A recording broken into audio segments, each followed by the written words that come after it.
chick tries to gatekeep my nationality? Time to ascend to a form further beyond. For context, I am a 20-something British-American male living in a very southern and undereducated part of the US. I have been here for a while now, and generally when I tell people where I am from, I get a little pushback because I don't really have as thick of an accent anymore. Onto the story. I work in a small office. We have a rolling line of temps that come and go. Most of them are barely high school graduates or people with very little in the way of worldly experience. This is important for later. So one day, they bring to usual parade of new hires around and I do my introduction.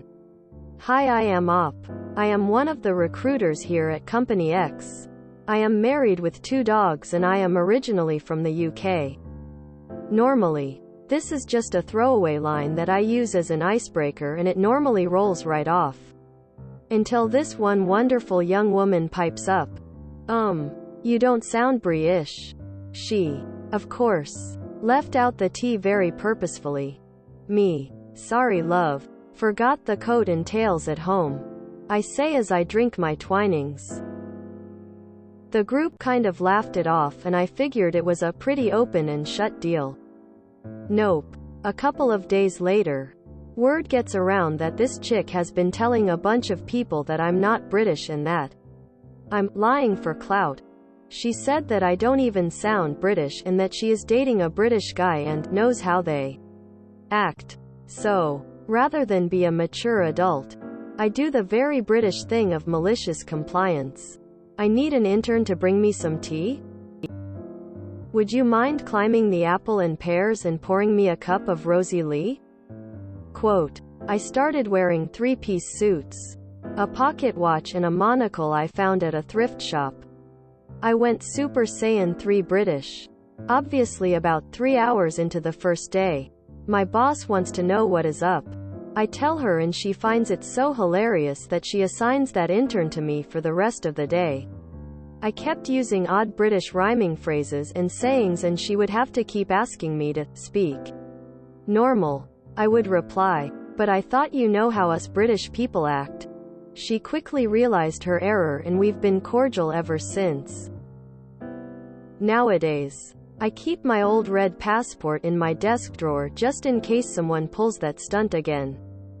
And for the record, I'm not British. I'm English. And a Scouser at that. Well fucking played, old chap. Being both English and British is the price you pay for having 4 countries in your country. You could talk like John Bishop. She'd need subtitles. A Scouser? You sure that's your passport? I keyed. A Scouser using Cockney rhyming slang? God, you lot'll nick anything, won't you? Used to work with a pasty fella. Some years ago. Went by Chris. He loved filling out papers, as oftentimes they wanted ethnic background boxes checked. And he very clearly had a moderate accent normally, but went full off the rails when excited or angry. He always marked the African American box. He is American by citizenship. Since 1995, Welsh by heritage, as his folks were Welsh, and African by birth, specifically South African, but, alas, no box to tick for South African. Folks would give him grief, and he always came back with asking them to explain how he is wrong. Is it wrong for someone born there to claim being born there? Curiously enough, the only co-workers that took issue were the white ones. Imagine that. You should have just spoken Scouse. They don't do dat do they? Cheerio. I remember being in a mall store getting a Xmas gift and hearing the saleslady with a particular British accent. I recognized it but could not place the source initially. Then I finally did. When paying for my item, the saleslady was working the cash register. I asked her, Does the phrase, all creatures great and small, mean anything to you? Her face lights up and replies that yes, it does. She grew up in the Yorkshire Dales area and knew the TV show. She was very surprised to have someone know where she was by her accent. Could I have done the same if she was from Cornwall or Norwich? Probably not. But thanks to PBS in the 70s I could. Smashing good time. Even a Welshman respects this Vulcan salute. I've had the opposite problem.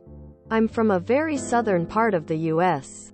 After graduating from college, I took my first trip abroad, wanting to save money and also have a good time.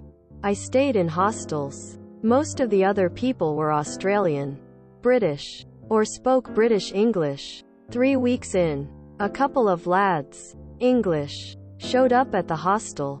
After chatting for a while, they said, "You're from less than specific part of England, are you?" Quote, they refused to believe I was American until I pulled out my passport. After I went home and got back to work, a new coworker asked me how long I'd been there. Turned out that she meant in the States, not at that job. I checked with some friends after that and they confirmed that I was talking funny.